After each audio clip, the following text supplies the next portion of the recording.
great. How you doing? I'm doing really well. I'm so happy to see you back on the big screen. I work in the news, and I'm always like, oh no, now the suspense is ruined for when the series is made about it. Because interpretations and fiction are always about humanizing headlines, aren't they? And the story of Michelle Carter is such a haunting one. How did you feel about getting on board? I was really excited. I had actually already seen the documentary and was a bit familiar with the case. And I thought, I love what you say that fiction can humanize more. I think we as a society tend to be attracted to headlines and sort of clickbait.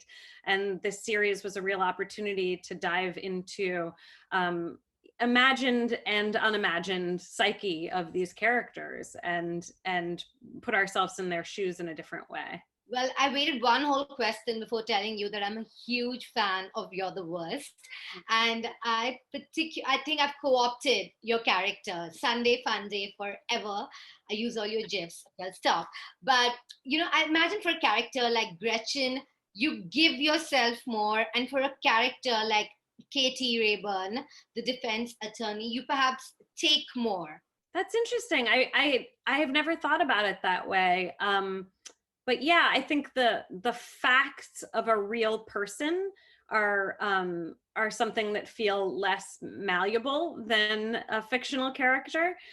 So even though I'm not doing a mimic of Katie Rayburn, and that we've obviously fictionalized her and created scenes that may or may not have happened, the facts of her are very true. Whereas like Gretchen, it wasn't until season 2 that I knew that she suffered from clinical depression, right? So you do a whole season and you're not even aware of that, which is of course the experience in life of people. They're going through things that you have no idea.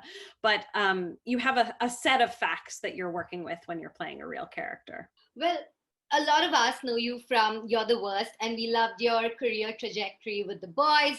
And now, you do something which comes out of the left side, like the girl from Plainville.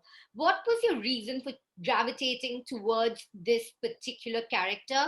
And did you enjoy the entire process? I feel like it's a real gift and a rarity in this business to be offered something that is not along the exact trajectory that you've already been on, because obviously there's money involved. People want to know you can do the thing that they're hiring you for. And if they haven't seen it before, it's more of a question mark. So I feel so grateful to Patrick and Liz for offering me the job.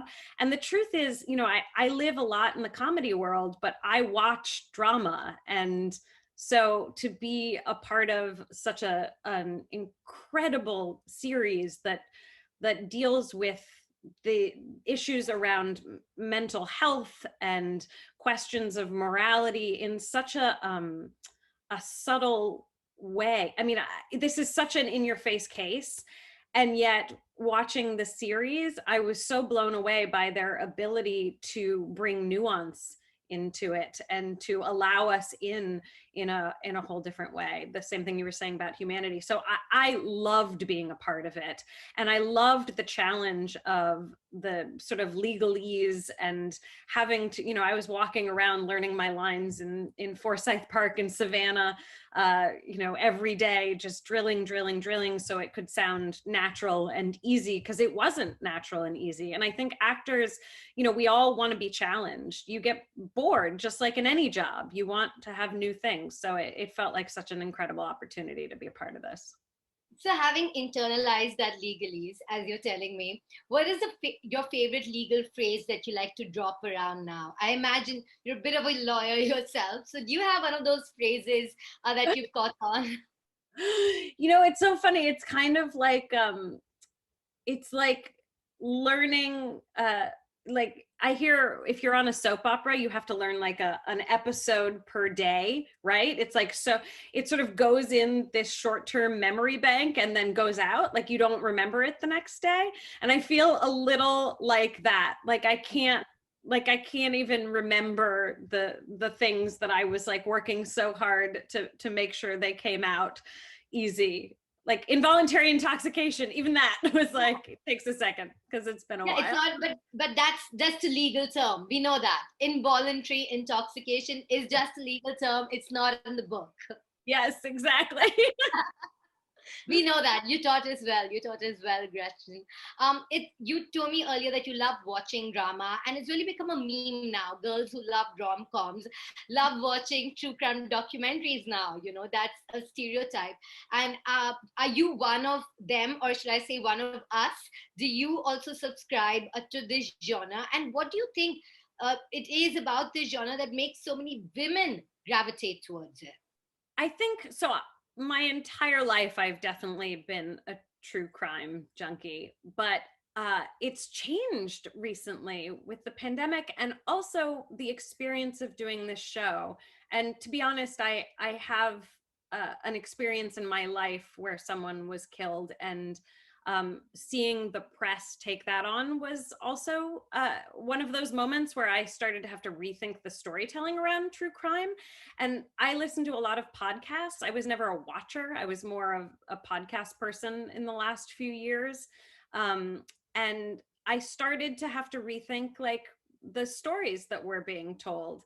So I think there's an incredibly, I think it's really, women are drawn to it because it's a way to control our own anxiety and fear, because we have traditionally in society been more vulnerable to these things, and aware of our surroundings. And if I'm walking home alone at night, and the idea that I could listen to a true crime podcast or watch something true crime and sort of have the tools from that to be able to protect myself, I think is why we're all so drawn to it. But I also think that there needs to, as it's blown up, there needs to be more responsible storytelling, which I think, obviously, I think the documentary does that, and this show is also doing that. Well, as an actor, especially in this era when everybody's called out and you need to be extra self-aware about what you're signing on, are you self-conscious, and do you make sure that the stories that you sign on to uh, are politically correct? And does that limit you as an actor? I wouldn't say politically correct. That's not something that I think about. I mean, if I, I just played a Nazi in The Boys, so there, I'm sorry. Yes, absolutely. but I'm not, but I am definitely aware that I want things to fall within my moral compass.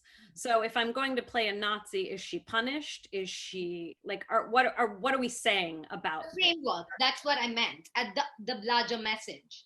I am aware of that. But that's a privilege for me to be aware of. I think for years I had to take whatever came my way because I needed to pay my rent.